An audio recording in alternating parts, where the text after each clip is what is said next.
I mean, it's kind of cute, right?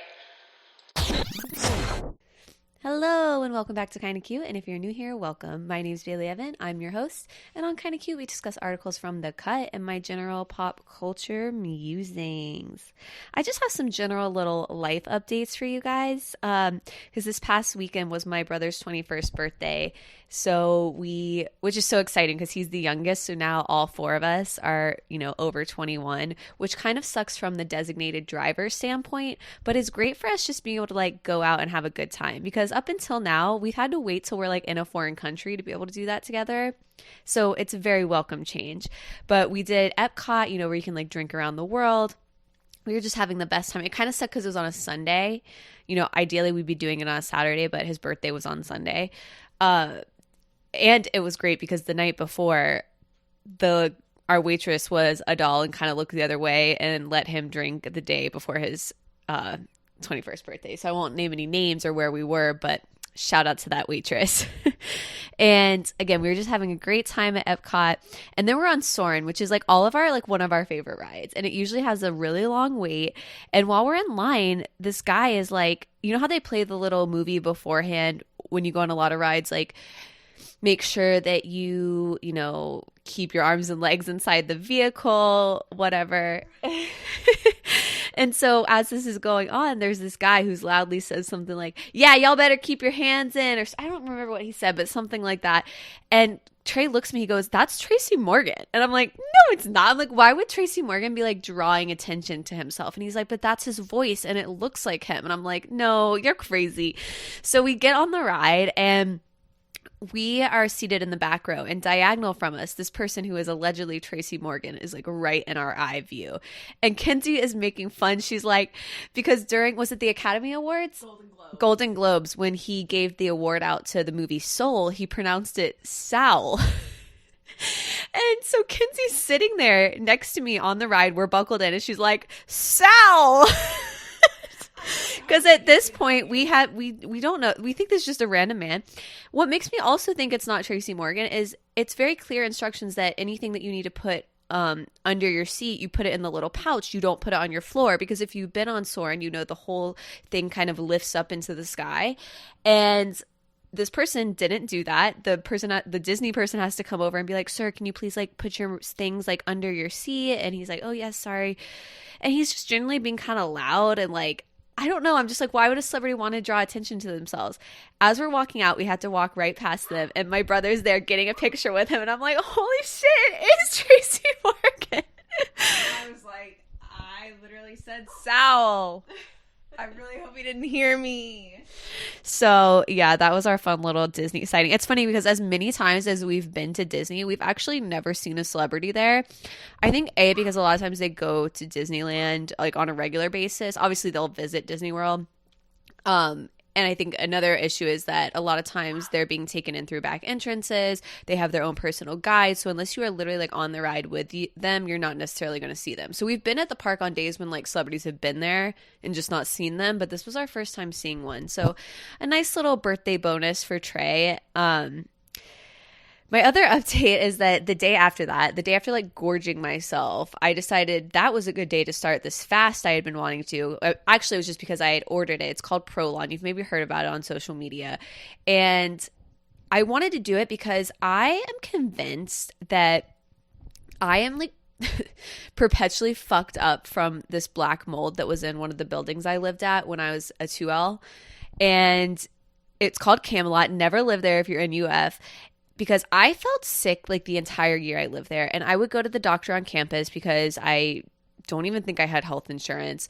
So he was such a dick. He quote unquote told me I was a hypochondriac. And mind you, I have severe doctor fear. I generally go about thinking that I'm healthy and fine. So having a doctor tell me I was a hypochondriac was very disconcerting.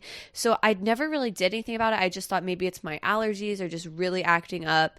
But I felt like I had cold and flu-like symptoms for the majority of a year. You looked sick all the time. Kenzie said I looked sick all the time. I was miserable. You were always so pale and No, she was. She was pale and like just generally run down. And Bailey's like, I'm convinced something's wrong with my building. And I was like, well, this building is a piece of crap. So, you know, I wouldn't be surprised. But even to this day, I feel like people don't take like the long-term effects of mold very seriously. And even when you're being affected by it, it's not taken that seriously. So like I was convinced it was this. Of course, when I move out, we pull over the fridge. It is just black mold, like covering the entire corner wall of my kitchen, tons of it. And I was mortified. And again, I just feel like I've been struggling with this since, I mean, that was what, like 10 years ago. So I was like, I'm going to do this fast because it's supposed to like really help you on like a cellular level. And you're supposed to do it. It's 5 days and you're supposed to do it 3 months in a row for 5 days to get like the true like cellular benefits. So I'm like, okay, I'm going to do this. A lot of people do it for like weight loss and stuff. It's supposed to help you lose like belly fat. That's because you're literally eating 750 calories a day. So like no shit, you're going to lose like a couple pounds and some water weight temporarily. But again, I really was hoping it could like help me with my mold journey. Sorry to give you my whole medical background, but just wanted you to know. And I was miserable. I was also on my period. So being on my period and eating 750 calories a day was just, to put it lightly, like not it. It was a hellacious hellhole. But I made it through. And today I was able to have a smoothie, like, because on the day you're transitioning back, you're supposed to just have like kind of like small meals and not go too crazy. It's vegan and gluten-free, which I guess was a little easier for me since I already pescatarian. I try to like not eat a ton of gluten and dairy. So yeah, but it was not fun and I'm dreading having to do it for the next 2 weeks. And again, that's why I'm now recording on a Saturday, because you did not want a Thursday version of me. Like I was having the most awful headaches. I was having to get in bed at like 8 p.m. I don't even know how I got through like my work days. I had a hearing on Wednesday and I'm like, am I going to have enough brain cells to like get through this hearing? Somehow I did. It went fine. I also have an update about something we talked about last week was OnlyFans and how they were banning explicit content. And I didn't get into it too much, but I just kind of gave you like a little update on what was happening with that. And this is what they just tweeted. So this is an update. They said, this OnlyFans tweeted this. Thank you to everyone for making your voices heard. We have secured assurances necessary to support our diverse creator community and have suspended the planned October 1st policy change. OnlyFans stands for inclusion, and we will continue to provide a home for all creators. So one thing that stands out about this is they're saying they suspended it. So it's like this could maybe come back again in the future. But something we didn't talk about last week is that OnlyFans previously said the reason they were doing this was to comply with the request of its banking partners and payout providers. So I found an Instagram post by @stripperwriter, and she was citing @postcultrev on Twitter. And I thought they had, again, I didn't fact check this, but I think this makes sense. So I wanted to share it with you guys. And they say the reason that this change was coming on October 1st is because that's the day that MasterCard is implementing new rules governing sites with adult content that also use MasterCard's payment systems. And the rules will require OnlyFans and every other site that uses MasterCard to verify every user and every person who appears in every adult video, and also review all content posted before publication, including real-time review of live streams, which you can think logistically would just be practically impossible with how many creators there are on OnlyFans, and that's just one site that uses MasterCard payment. And apparently this came about, and the reason MasterCard made these changes, again, this is just according to this person on Twitter, last December, the New York Times published an opinion piece by someone named Nick Kristoff called The Children of Pornhub, and it accused the site and its parent company of profiting off revenge porn, child porn, and sex trafficking. And one of the primary sources that they used in that article was Trafficking Hub founder Layla McElwaite. She works for a group called Exodus Cry, which is apparently a Christian group that is allegedly anti-sex, anti-homosexuality, and anti-Semitic. And so the point of this Twitter user was that groups like that don't actually care about sex trafficking or non-consensual sites. Their footholds are actually on the broader goal, which is destroying the entire sex industry. And that's really why this all came about. So the overall point that they're trying to make is that MasterCard's rules aren't going to do anything to actually stop sex trafficking, and they might have a marginal effect on non-consensual videos in general, but overall they won't it's not having any actual concern for the victims. So I just thought that was a take that I hadn't really seen, and I just wanted to touch on that since we had talked about that last week, and now with this change happening, I thought it was relevant. On a much lighter note, and someone who probably will never have an OnlyFans, Taylor Swift has joined TikTok.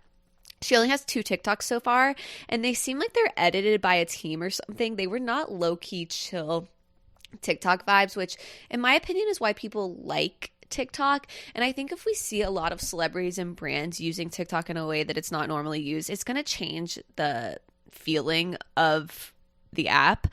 And I personally am not here for that. I love when celebrities are on it. I always mention her as an example, but I think there's some celebrities who do it really well, like Lizzo. Even Ashley Tisdale, I love her on TikTok. But I think if you have these people who are very image controlled and really trying to put out a certain image, I don't know. I just think it could change the atmosphere of TikTok. But then again, I think Taylor used Tumblr in a really interesting way and used that as a way to really connect with her fans. And I respect her for that. And I think she kept her interactions on that app very true to the Tumblr vibe. Channing Tatum and Zoe Kravitz are apparently dating. And people have been going crazy because they discovered that Channing is following multiple Zoe Kravitz fan accounts on Instagram, which is just so thirsty. I mean, kind of cute, I guess. This is like my typical feeling of like a very hot, perfect woman with a guy who I just think is like below her. I always use the example, but Dua Lipa and Anwar Hadid, I don't get it. I know Channing Tatum is technically a sex symbol. If you aren't familiar, he was in Magic Mike, famously the stripper movie, 21 Jump Street. He kind of always plays an oaf, to put it lightly. Oh, actually, his best role was the one with She's the Man. Yeah, that's how I was introduced to him, and honestly, probably his best role and best movie to date. Yeah, I don't get it. But if they're happy, I'm happy. She's a queen. She's truly one of the most beautiful people in Hollywood. It's unfair. I wonder how like Jason Momoa and Lenny Kravitz and Lisa Bonet feel about this relationship. Like, are they for it? I would love to know. Also, just a fun fact is apparently one time, I'm from a small town called Satellite Beach, Florida. No one goes there. No, it's such a small town. And one time Channing Tatum was there for a wedding. Do you remember when that happened? No. Yes, he was there for a wedding. And I still to this day, I don't know. Mark Realty building on Pelican? I think it was. I think that's where it was. It's like the one wedding venue in Satellite Beach, like this one on the beach. Yeah. But that's just a fun fact. He would go to, I think he would be a celebrity that would go to. Well, I actually don't know if it was Jenna Dewan, because he was married to her at the time, or like with her at the time. So I never found out whose wedding it was. It was just this huge thing that went around town because it was the most exciting thing that had happened to us in a while. Dancing with the Stars. You guys know I love some Dancing with the Stars drama. I don't even think we finished last season because we were so annoyed with Neve from Catfish. We were just like so annoyed that he was so good, and like he ended up winning, I think. No, he didn't. Oh. Caitlyn won. Oh, okay. Caitlyn Bristow from his wife had all those passive aggressive messages and tweets. Kenzie continues to not talk on the mic. I apologize, but yes, she's correct. She reminded me that after Caitlyn Bristow from The Bachelorette won, Neve's wife like wrote all these shady tweets, and I'm like, girl, it's Dancing with the Stars. It's for charity. Dancing with the Stars. Yeah. Stop. Okay. Sorry. She gets very passionate about, things. But that is the funny. Okay, but what I wanted to share about this season is that Sunisa Lee, gold Olympic medalist. I'm so obsessed with her. I follow her on Instagram, style icon. She's a gymnast at Auburn, which is so great because of name, image, likeness. So if you hear something referred to as NIL, that is the idea that now college athletes can profit off of their name, image, and likeness in college, which is great for college athletes. They deserve that. So this is part of the reason she can be in college and go on something like Dancing with the Stars. But the significant thing is that JoJo Siwa, the little cute girl who used to always wear bows, but now she's come out as part of the LGBTQ plus community. She's really come into her own lately. She was on Dance Moms when she was younger, but she's literally become like a child icon, has so much merch at Walmart. She is the first person who's going to have a same-sex partner on Dancing with the Stars, which I thought was very cool. We love progressive, even if it's fake, because we know ABC doesn't really give a shit. Okay, first article of the day. Y'all know I went in depth into my review of the He's All That trailer, which 100% shows the entire plot of the movie. So I had to discuss this article. You also know I love a Mia Mercado article, and she wrote one called Every Thought I Had While Watching He's All That. Mia's recap is on point. She says, well, Netflix says He's All That is here, and because the worms in my brain that demand content that will make me go ... why, I have no choice but to watch it. That's literally like all I do in life is just watch stuff that I'm like, why? Just for this podcast, guys. The gender swap She's All That remake stars TikToker Addison Rae as Paget Sawyer, who, like the actress portraying her, is a popular influencer. Paget has a big, messy breakup with her white rapper boyfriend on Instagram Live, loses followers, and plans to regain her fame the only way she knows how, making a bet with a friend to turn a loser into a hot prom king. Romance, betrayal, and dance-offs ensue. I wish there was more Addison dancing instead of just keeping her to lame, like, TikTok moves, because... And there is like a scene at the end where she dances, but I think Addison is a better dancer than they portrayed her as.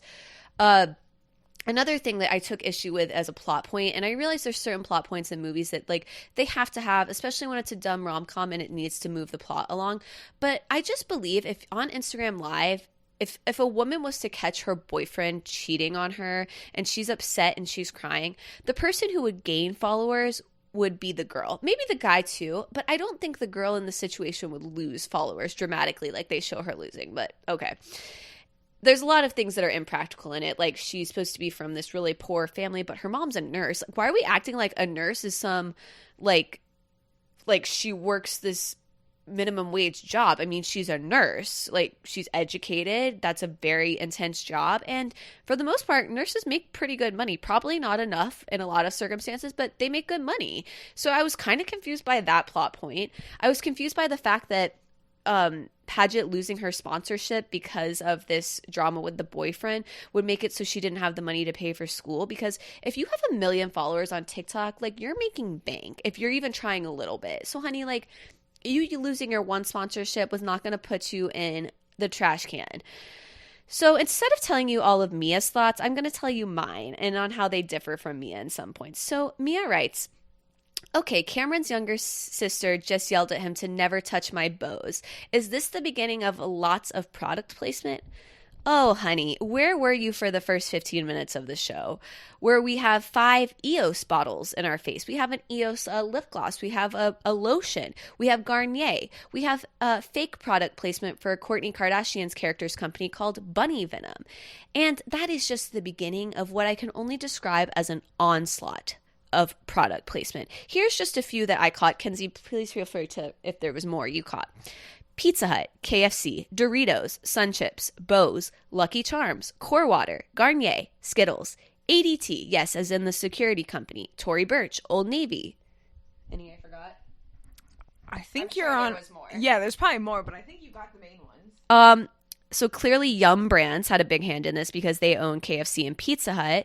They also own Taco Bell, but I think the fact that I did not catch a Taco Bell reference means that even Taco Bell realized they were too cool for this movie. Doritos and Sun Chips are owned by Lay's, which is owned by PepsiCo. And again, I don't think I saw Pepsi placement, but I think they were trying to be more subtle about it. But nothing about the product placement in this movie is subtle. It was by far the most distracting thing, and kind of maybe my biggest like points off for this movie, because I think you go into it and you know it's going to be corny, you know it's going to be cheesy, like your expectations aren't that high. I think I would have given it a couple extra points if it hadn't felt like I was having a commercial shoved down my throat for the entire hour and a half. Addison, like I said after watching the trailer, I thought she was going to be fairly good, and I think she confirmed this for me. She really carries the movie. She is in every scene. It is a lot to go from being a star on TikTok to literally carrying a movie, and I think there had to be an intense amount of pressure on her to do that, and I think she did it really well. I'm not saying she's out, again, I said this when I watched the trailer, it's not Oscar worthy, but she's endearing. She acts her lines well. She shows emotion where she needs to. Madison Pettis, who I'd say is probably traditionally a better actor, I don't think she really like outshined Addison in it. And her character is so insufferable that, again, you really root for Addison. This movie was so much better than Kissing Booth, which is all I wanted from it. And I just think it must have had zero budget and it fully paid for itself on the product placement alone. Because again, it's the most I've ever seen in my entire life. And this is one thing I really appreciated about it that I don't see people talking about enough is there was no awkward ass teenage sex scenes. And I'm sorry, I know all these people in these shows are always 18 plus so they can have them play like, you know, nude or have a sex scene or whatever. But I don't need to see cosplay of 14-year-olds banging. I just don't. So I was really glad that they just had some cute kisses and that was it. Like, I don't need to see it. Maybe I'm in the minority on that, but like, I just think it really makes it so that 13-year-olds think that like everyone's banging when they're 14, and I don't think that's the case. Also nice because they just casually had a same-sex couple that wasn't like the focal point, and it wasn't a big deal of like, oh, you're gay? You're gay? Yeah, it was just like, oh, good, fine. Easy. Yeah, there was no like coming out issue. We did take issue with the fact that it's always like they take the minority characters and kind of just also throw them in as the homosexual. Yeah. I mean, I guess couple. It is a little nice because I feel like sometimes you don't see as much like minority representation of same sex. Like, I feel like sometimes it's a lot of white people, but you are right. It's a sense of like, well, I mean, the main characters, of course, are white, and we'll have plenty of minorities, but they're going to be the sidekicks. And, yeah, we'll make one gay, but we're not going to make the main character gay. We're going to make only a supporting character. Right. And I'm sorry, I just said homosexual. That was kind of like because Kinsey and I were talking about how like outdated the use of homosexual is. That was like an inside joke that I realized like... you guys would not. I'm sorry. So same-sex couples is what I intended to say. Gay couples, you know. Okay, so those are my thoughts on He's All That. Just, you know, if you need something light and fluffy this weekend, why not? Give it a go. Okay, next article. Give Regina Hall the credit she deserves. If you've seen 9 Perfect Strangers, you know it's about damn time by Matthew Jacobs. I think I very much agree that Regina is a treasure. And this article is coming out because Regina plays a character named Carmel in 9 Perfect Strangers, which is on Hulu. And it is a ride, let me tell you. It has so many good actors in it. It has Manny Jacinto from The Good Place looking even more beautiful than usual. Like, he is the only person who could pull off a soul patch. Like, would he look better without it? Yes, but, like, he still looks incredible and godlike. We have Melissa McCartney. We have Nicole Kidman. We have Samara Weaver as an Insta influencer. Side note, Samara is in a movie called Ready or Not, which I'm sure I've spoken about on here because it's like my favorite campy horror movie. It's pretty recent. Adam Brody's in it. Just please see it. It's so good. Kinsey and I both loved it. I don't know if it has good reviews or if other people like it, but I really enjoyed it. Back to 9 Perfect Strangers, the concept of the show is that 9 people go to a wellness retreat. It's hosted by Nicole Kidman's character. Her name is Masha. Regina Hall's character is sort of meek. She wears cardigans. Her hair's kind of like all over the place. She's purposely made to look frumpy, which is difficult when you look like Regina Hall. It's like when they try to make Margot Robbie look frumpy, you know? And her husband left her for a younger woman, and she wants to find herself and lose weight. But she also has anger issues, so it gives her character kind of this, like, fun dimension. And Regina Hall's playing of this character is so spot on and so good.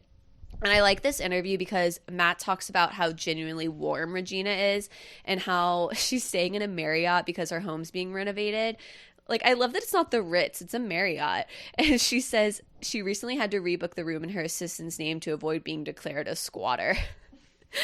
Like, she's not out there, like, renting a $9,500 house like Erica Jane and being like, it's so small, it's so tiny. I also learned in this article that Nicole Kidman never broke character, which is so creepy and terrifying. And I think Regina was sort of shook by it, too. And as another aside, and something I've also definitely talked about before, because guys, like, my opinions on these things just don't change. Can we please let Nicole Kidman speak in her normal accent? I'm so sick of her having weird fake ones where inevitably her Australian accent comes through. I'm over it. This happens in what's that one called where Big Little Lies. Big Little Lies. I want to call it Pretty Little Thing. I always want to call it Pretty Little Thing, which is a clothing company. Big Little Lies, and then again in, why am I blanking? The one with Hugh Grant. The Undoing. Thank you. So I feel like Regina was kind of on the opposite end of this method acting, because she says that when she was filming the season, she had to go back and re-record some of her dialogue, which is pretty typical whenever you're filming something. And upon entering the studio, she realized Carmel's cadence was so unlike her own that she needed to hear the original audio in order to replicate it. I was like, oh, I forgot Carmel talks like that, Hall says, as though she were referring to a long-lost friend. So, I like that more than, like, being creepy and staying in character the whole time. Like, literally, is Nicole Kidman going out to dinner at Gracias Madre and, like, staying in character? No. Can you imagine you're the waiter and she's talking to, like, yes, may I please have the vegan nachos? Like... But like in a bad Russian accent. I know, I can't do May it. I have the vegan nachos almost? That's exactly it. But like, it doesn't sound Russian at all, but they keep being like, Russian Masha. And you're like, I guess she's Russian? Yes, having our sister Danny, who was a Russian minor and speaks in Russian all the time, like, I can tell you this does not sound Russian. Anyways, bottom line, I just thought she seemed adorable and I want her to have all this success. She seems so cool. Okay, our first non-cut article. I usually put these at the beginning, but there's just one that I had to share this little part of it because it's so funny to me.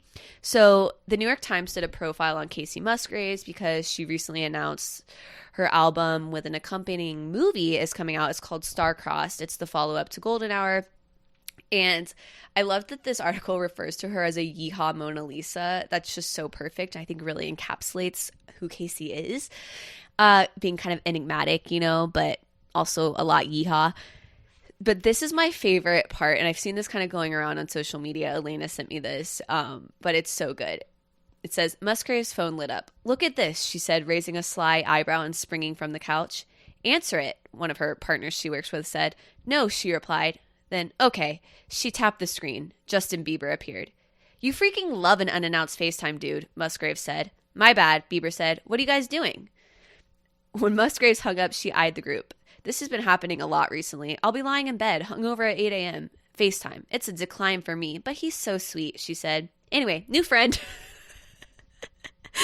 Also, I want to know, like, the rest of the conversation. Like, what did she say they were up to? Like, how long did they talk? Why was he calling her? Are they doing a collab together? She declined Justin Bieber's call. No, she didn't decline it this time. She declined it when she's hungover. That's what I mean, though. At one point, she's like, no, I don't feel like answering Justin. I mean, can you imagine JB calling your hungover ass? I wish I could imagine. It sounds delightful and, like, the best wake-up call I could ever receive, but... I don't know. I wouldn't want to be looking crusty. I don't think Casey probably looks crusty when she wakes up, though. I also love that she said, I wasn't going to be a real country artist without at least one divorce under my belt, because obviously she recently divorced her husband, and this album is kind of, I think, the catharsis from all of that happening. She describes it as a tragedy in 3 parts. The article also writes that her Instagram feed has lit up with snuggly image of a new boyfriend called Cole Schaefer, a poet who writes under the name January Black. They met when they spied each other across a crowded restaurant. He did not know who I was, which I loved, Musgrave said. Okay, first off, I'm sad she's not dating the Dartmouth doctor anymore, which, like, that was a very short-lived relationship. Do we believe that he didn't know who she was? I'm sort of skeptical. Kenzie's shaking her head no. I don't know. I mean, I guess Casey Musgraves, she's not like a Nicole Kidman. Like, I could see some people, if you don't follow pop at all, but if you're like a poet on Instagram, I don't know. How do you avoid seeing Casey Musgraves stuff? She has a very distinct look to her. I know she's not as distinct as like Nicole Kidman, but like, she's got the hair, she's got the really long Cher hair, she always has some type of outfit on, like, you know what I mean? I don't feel like Casey even when she's like blending in. I don't know. In her defense, I do think when she goes out, she looks pretty normal. I don't think she's like all done. I think a lot of times she's in something pretty normal and like not wearing a ton of makeup. But I agree. I'm skeptical. I feel like she's just got a look to her. I think whenever people say they don't know who someone is, or if they say like you didn't Google them right after, I'm always like, okay, honey. Well, then you should probably start because that's just ignorant. Okay, I didn't have an official like deep cut or I think about this a lot article, but this week the cut did an article on going out tops. And it did get me thinking about just like going out tops in general. And I'm kind of sad that I feel like I kind of like missed out on that era because when I was in college, which would have been like peak going out top time, it was 2007 to 2011. It was like frowned upon at my school. I feel like to like really dress up. Like you were supposed to be kind of low key. It was also high key negative 27 degrees sometimes when you're going out. So like you were just holding on to that fleece for dear life. And I mean, I would put on like a little going out outfit, but a lot of times it was just, I mean, I was not a fashion icon. It would usually be some like frumpy ass dress I got from Forever 21 with a chunky belt and tights and cowboy boots. Which cowboy boots are so in right now. I'm glad I saved all my cowboy boots. I need to wear those. Gotta bring them out. Gotta have a little Casey vibe, a little Yeehaw Mona Lisa vibe. But yeah, I just wish like I had like more sparkly tops, more like lace camis, more of the tops with the built-in necklaces, all of Real Housewives of the OC season 1. I mean, what was your equivalent of the going out top? It was probably like it was always a statement necklace. You always had a statement necklace. And it was kind of, I remember them being kind of bright and kind of like V-neck, I think. Yes, lots of V-necks. But a lot of V-necks. I don't know. I don't really know either. I definitely did not really have going out clothes when I was in college. Yeah. Like I purposely like never bought them. But I also like going out circa 2013 to 2016 in Gainesville, Florida was a lot different than going out Dartmouth, you know, a few like 6 years earlier. And it was always like, and also like being in a sorority, I feel like people who weren't in sororities had a uniform, and then girls in sororities had a going out uniform that had like a total 180 like halfway through my year. I had a lot of the what those bodysuits that were like the crisscross, like they were like V-neck and they like crisscrossed in the top, and you would like lace them up. I would have killed the chokers. I would have killed for like bodysuits existing when I was in college because it's so nice. Like you don't have to tuck anything in. Bodysuits just like were not a thing when I was in college. And I feel like that's the other issue is that things were just notoriously not flattering for my body type, what was in at that time period. A low slung jean with a cropped like handkerchief top was never going to be a good look for me personally. So maybe like it was just like body insecurities that stopped me from really leaning into a going out top. Not even body insecurities, just like trying to dress for something that was like more flattering and comfortable for my body type. I did love like a CNC California like layered spaghetti strap top like a la LC from Laguna Beach. But I don't know. It was just some food for thought. I was like, wow, I just think now is my time to really embrace the going out top. And I've been trying to get my sister to knit me, actually, speaking of handkerchief tops, a little handkerchief top because she has her own. I haven't talked about this on here yet, but she has her own Etsy shop called Share SHER The Crafts. You can also follow her on Instagram. She makes the coolest stuff. She just listed this rainbow cardigan, which is honestly incredible. I saw her like the process of making it. She put so much time and effort into it. I told her she should literally list it for minimum $350. I think she has it listed for $215. So definitely check out her Etsy. I think you will love it. She makes like little bucket hats, and if you message her like and you say you want something, she'll make it for you. So just like throwing that out there. She's doing it as a little hobby. Like since she graduated college, she's kind of like trying to figure out what she wants to do with her life. So go support her and her cute ass shit. So that's kind of like a legit shit for the day. But I have another one, and that is called Yewew, Yewew. This is a smoking brand. It's at yewshop.com/BaileyEvan. If you want to use my affiliate code, I'll get a little kickback from that. And if you type in Bailey Evan, BAILEYEVIN at checkout, you'll get 15% off. Their pipes are so gorgeous. Like they look like statement like pieces. Aren't they so pretty? Yeah, they're really pretty. They don't look like pipes. No, they just look like a cool glass piece. They have like ashtrays, they have grinders, but the pipes are just glass and gorgeous. I have the lilac one, and then they gifted me the mint green one, which are both so pretty. I have the half circle shape, but the triangle ones are really cool. So check them out. You will not be disappointed. And I think that's it for this week. I'll see you next week, guys. Oh, And of course, as always, please like tag me on Instagram if you've listened and you've enjoyed the episode at Bailey Evan or at Kinda Cute Podcast. Please, please, please leave me a 5-star review on Apple Podcasts or a written review. I know I'm like begging, but it's been a while since I've got one. And if you're listening and if you haven't left one yet, I would love to hear from you. Please reach out if you have anything to say, if there's anything you want to hear more about, different types of articles, deep cut things you want me to touch on, anything. You know I'm here to listen to all of your suggestions. Thank you guys. Bye.